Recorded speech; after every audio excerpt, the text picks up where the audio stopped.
Tesla has now become, in my opinion, an AI story. Well, hi. Hi. My name is Will Rind. Nice to meet you. Nice to meet you too. I'm the founder and CEO of GraniteShares. We are an ETF issuer based in New York City, and we manage around $13 billion in all sorts of different ETF strategies. But what we're probably most well known for are leveraged ETFs on single stocks like Tesla, NVIDIA, etc. Yes. They're and popular. This has become very, very popular with our TSLR and NVDL and other stocks, where investors from GraniteShares trade these around the world. I think maybe to start with, it's helpful because leveraged single stocks were a completely new category, so nobody had ever done that before.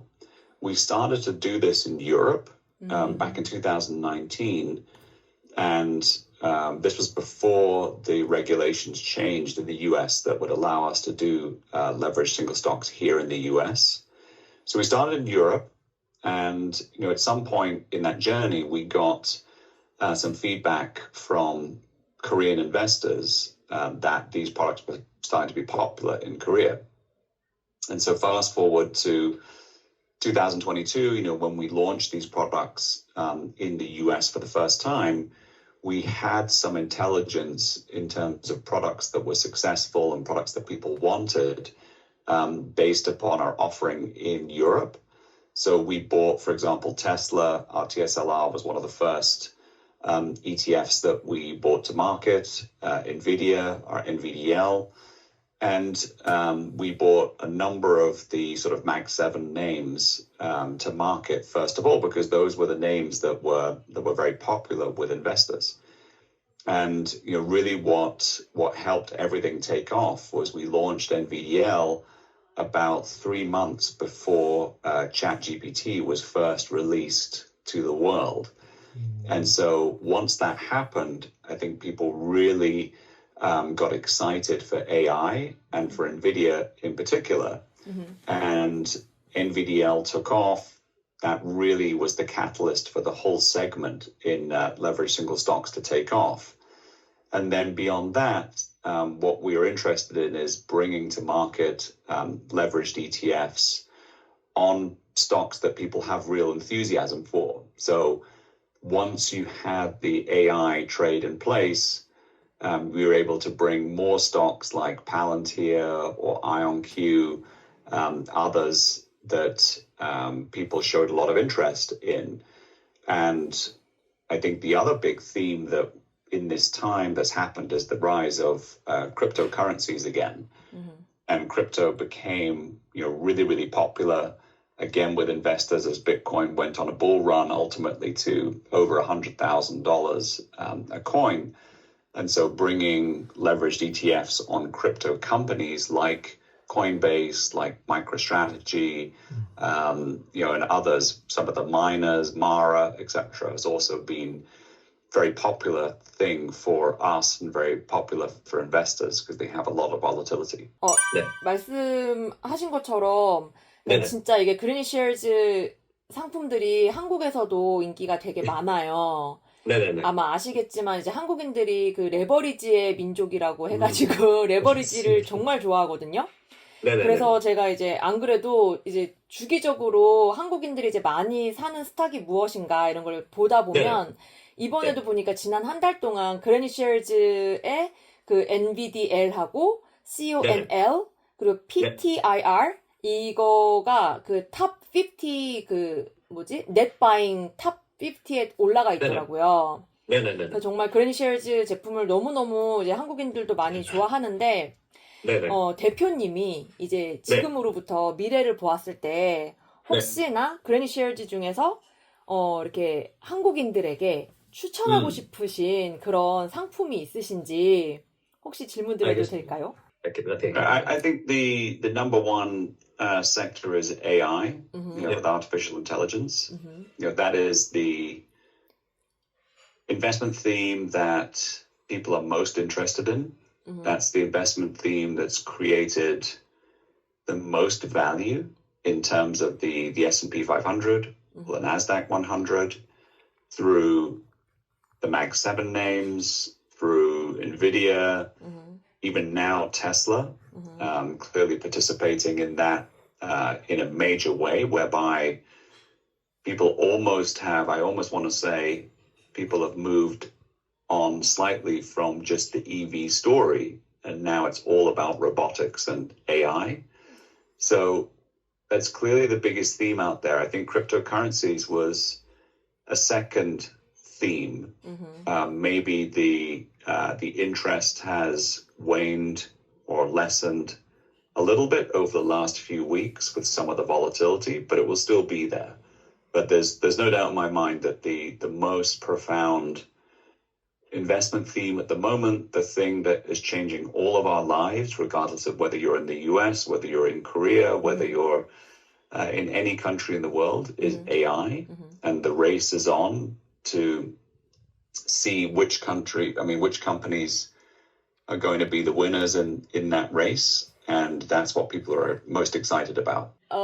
As far as I understood what you're saying, AI is not a bubble at all. Well, I think we have to really define what we mean by a bubble. So if we're talking about a bubble in the context of tulips in Amsterdam a few hundred years ago, that people got super excited about something that was just a flower. That's not what we're talking about here. We're talking about something that is completely profound, that is already changing people's lives in a major way, which is already increasing productivity of the largest companies in the world. And it is the most, will be the most profound technology to impact all of our lives, over the next, the rest of our lives. Now, within that, does that mean that every company will be a success story? Will every company win? No. But I think that if we're talking about a generational change that will ultimately transform the world we know about today, then I think we're at the early stages of that, very early stages. Okay. And so to me, the idea that AI is in a bubble is a sort of a silly thing. I think that is a term that was sort of picked up after the financial crisis, became very popular for people to say. And now whenever you see market going to a high, you see people coming out, bears coming out saying that everything is a bubble. But I think the bottom line is this is early for AI, the early stages. It doesn't mean that every company is going to be successful, but this is the most profound technology that will affect all of our lives. Okay, I totally agree with you.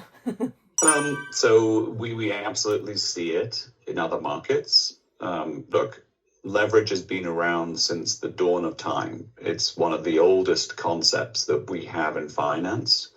And, people use leverage for everything from buying houses to speculating in financial markets. So this is not new.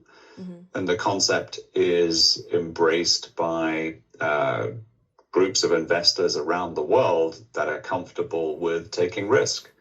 So we see this in a lot of Asian markets. We see this in European markets where we've been operating from 2019. And of course, we see it in the US market, which is the biggest market for us. So US market is the biggest for you? Yes. Oh, okay. I thought Korea is. Yeah, no.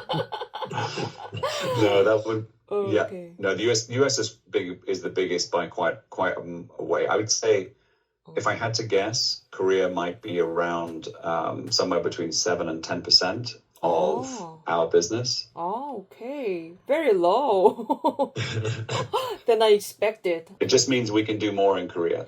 Yeah. There's more opportunity. Well, I think, first of all, to state the obvious, that it's been a lot of volatility, a big volatile year. But that being said, the stock's gone from a stock that wasn't performing well, was underperforming the market quite significantly in the first half of the year, to now being up, around 20% on the year, and to really doing quite well. And the stock's been in a bullish uptrend now for the last few months. So to me, the bad news, if you want to look at it that way, is already in terms of the deliveries for EVs, maybe the lackluster demand, particularly coming out of Europe. And with that, the story is evolving clearly to AI and to robotics. Yes. And that is really, if you think about the valuation of Tesla and the future valuation, where the company could be, this is where Elon's talked about Optimus potentially being the largest profit driver of Tesla, in the future. And so this is kind of an incredible thing, given that this is still a pilot program that hasn't been commercialized yet. But clearly there's a huge amount of interest in this and a huge amount of promise in robotics, and particularly humanoid robots.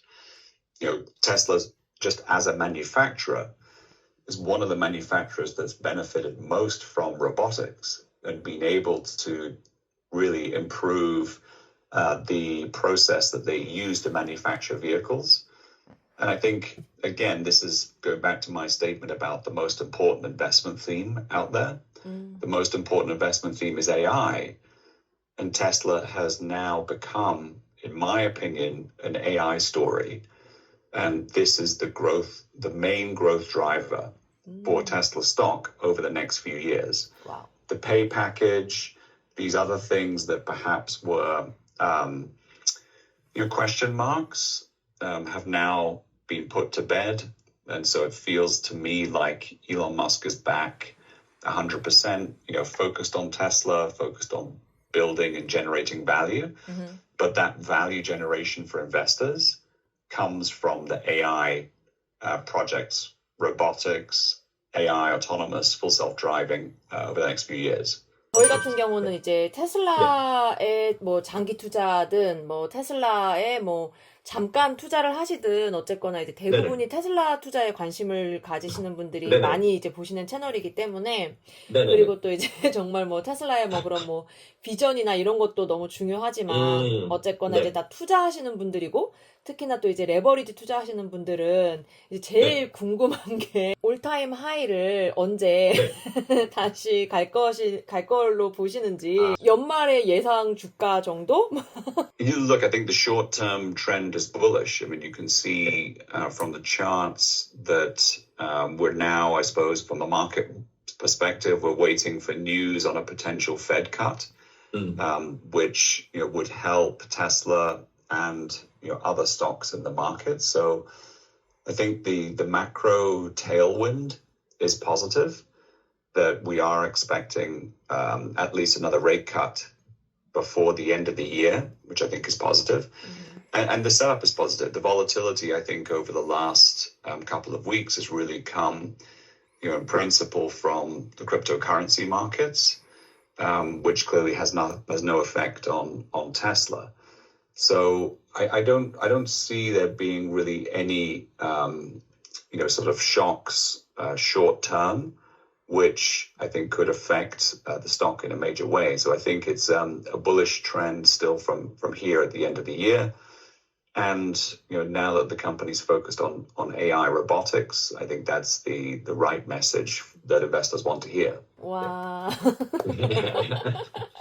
Well, I've been in the asset management industry really all my career. So with the exception of a brief period of time when I graduated university or college, I was an investment bank analyst for about a year and a half.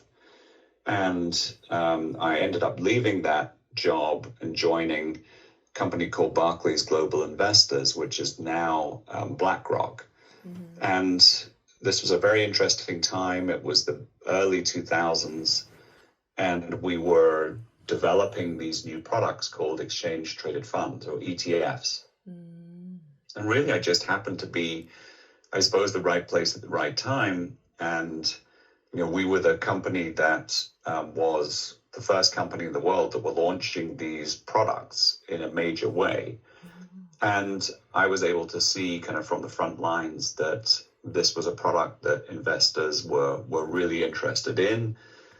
This was something that was growing quickly and, had a legion of investors that were adopting it quickly. And so I stayed with that company for the next few years. But it was obvious to me that this was going to become a big industry.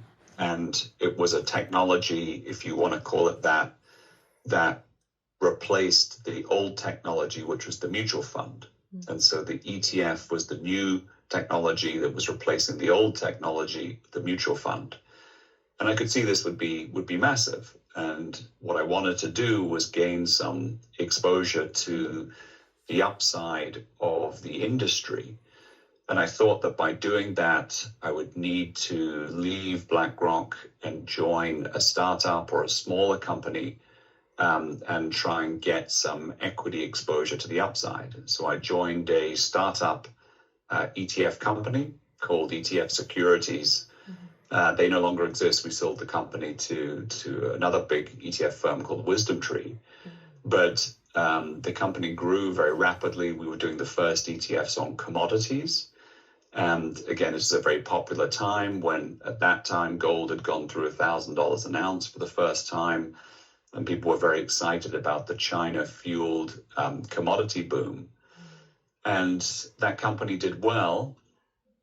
I learned a huge amount while working for that company, because in a startup company, you have just so much more exposure to the business than when you're in a big company.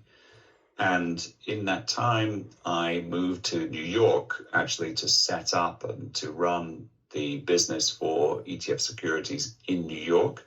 So that's how I ended up coming to the US. So I set up the business there.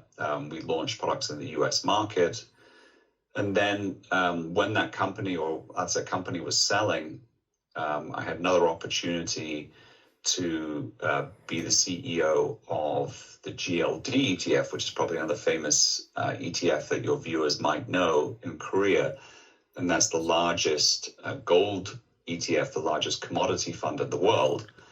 And that's a partnership between State Street, SPDR ETFs, and the World Gold Council. So I was fortunate enough to be the CEO of that business for a few years. And then for me, what I ultimately was trying to do was to start my own business. And so at that point, I had all the experience that I was going to need. And so decided that it was a good time to leave and set up GraniteShares. And so I did in 2016. And really at that time, I still thought there was a lot of upside in the ETF industry. There was maybe, again, not a view shared universally, but I was able to raise venture capital backing from Bain Capital Ventures, which is a very famous or well-known venture capital firm here in the US. So we had an institutional partner on board. I raised money from them day one, started the company. Took us about a year to build all of the infrastructure, to get our regulatory licenses, etc. And then we went live with the first product in 2017. And so fast forward 9 years from there, we're now a global company. We have products listed in the US and European markets. We have a team in Asia. Our products are bought and sold all over the world. And, I believe that we're still in the early stages of this growth, despite the success of the products that we have. Wow. 네. 그러면은 혹시 아까 잠깐 말씀하신 것처럼 저희 한국 레버리지 투자 많이 하시는 우리 또 한국 투자자들에게 코멘트 좀 짧게라도 남겨주시면 정말 좋을 것 같습니다. So I think maybe two thoughts. So number one being, this is an incredibly exciting time to be an investor. There's a lot of great things going on around the world. But I think that the trend, certainly for AI, is something that is truly transformative. And that is the most profound investment opportunity I think we'll see in our lifetimes. So it's a very exciting thing to be alive and to be an investor at this time. The second thing is that, GraniteShares is still, a fairly young company, but we would love to, build a brand, build a community, build a following in Korea, whereby we are, the number one company for leveraged ETFs. We have a range of options-based income ETFs, our yield boost ETFs, which is another take a way to get high yields by trading options.